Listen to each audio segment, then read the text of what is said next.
Hello and welcome back to the channel. I keep seeing questions quite often where people are wondering, well, what do you get if you go to like a ranch and buy a cow, a half cow, quarter cow, whatever, and what can you expect to get for a yield out of that and stuff? A lot of it does go around. Well, what you pay for is either live weight or hanging weight. It's not the actual finished product weight for how they charge you. The current ranch that we work with, they do it by hanging weight.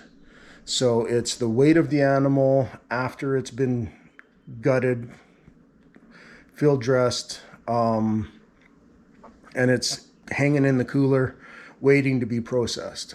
So it's drained of everything else. Try not to be guttural here, but of the blood, guts, skin, hide, head, stuff like that. So we just brought back a half a cow that we'd ordered. It weighed in at 400 pounds, hanging weight.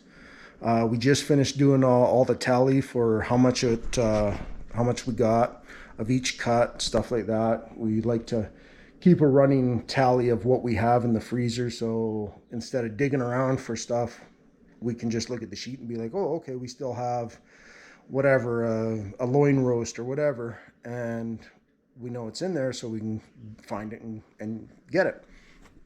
So what we ended up getting out of this half a cow was a final tally of about 264 pound 12 ounces.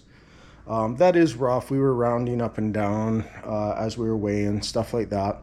We didn't take any of the tripe, so we didn't get the tongue, heart, liver. We had that available to us. It was given to us as an option. We could have gotten it. It wouldn't have cost us any more. We just chose not to take it. We really wouldn't eat it. I'd eat the heart, but the rest of my family won't. And so we chose not to go with it this time around. But this is what we got here. It's it's pretty large yield. We did get 2 bags of soup bones right here. Just the leg bones cut into nice, looks like probably about 3-inch chunks. Perfect for making a soup. I'll probably use a few of those for making soup, and then send the rest to, or give the rest to the dog for dog treats. We got a bunch of roasts, bunch of steaks, stuff like that. We got a giant wall of hamburger. We didn't get any stew meat. If we chose stew meat, we may have ended up with less hamburger, I think.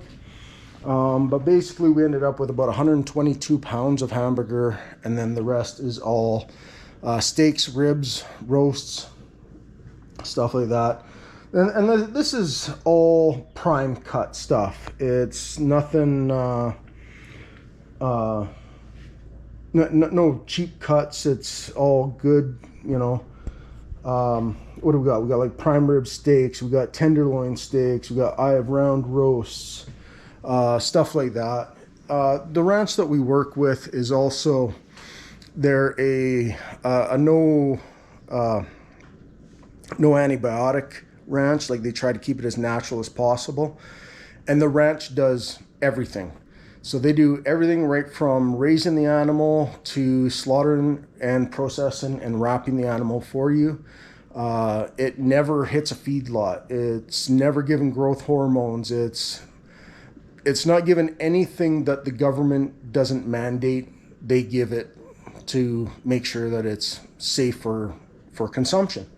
So, you can't go to a grocery store, take something like this, and compare it against all the cheap cuts and stuff that's on sale and whatnot there. You actually, you got to compare it against the free from antibiotics type cuts in there. And that gets expensive. It gets way more expensive than what we paid for this half a cow. I'm not going to bother talking price because it really doesn't matter. It all depend on where you go, what ranch you go to, where you live, stuff like that. Prices are going to vary, so it's really not going to make any difference for you guys, my viewers. But I thought I'd show what you could expect to get out of at least a half a cow, and then obviously if you buy a full cow, you know, gonna double that up. If you're interested in the actual breakdown of what we did end up with, I'm going to be putting this into a spreadsheet with how many pounds of everything that we got and all the different cuts that we got, and I'll link that into the description below this video, and you can check it out and see. I don't know, maybe this is something you'd think you'd want to do, or you were on the fence about it but you weren't sure exactly what you'd get. I'd say this is probably, with the exception of not getting the stew meat, a fairly standard order. Depending, like, you work with your ranch. We were allowed to choose various cuts of the animal. They actually provide a cut sheet, and you can choose what cuts you want based off of what they can actually make out of different parts of the animal, and as well as you can choose packaging, so how many steaks you want in a package, how big a hamburger package you want. Like, we did 1 pound packages because it just works easy for most recipes, but we could have had them half-pound packages or 2 pound packages, whatever we wanted. You know, and they take care of everything for you. It's all completely butcher wrapped, really nice, tight. It's gonna last for a long time in a freezer without getting destroyed. You know, it's just a great way to get your meat. So let me know what you think in the comments down below, and let me know if this helped you make a decision at all, or well, whatever you think about it. Thank you for watching. Have a great day.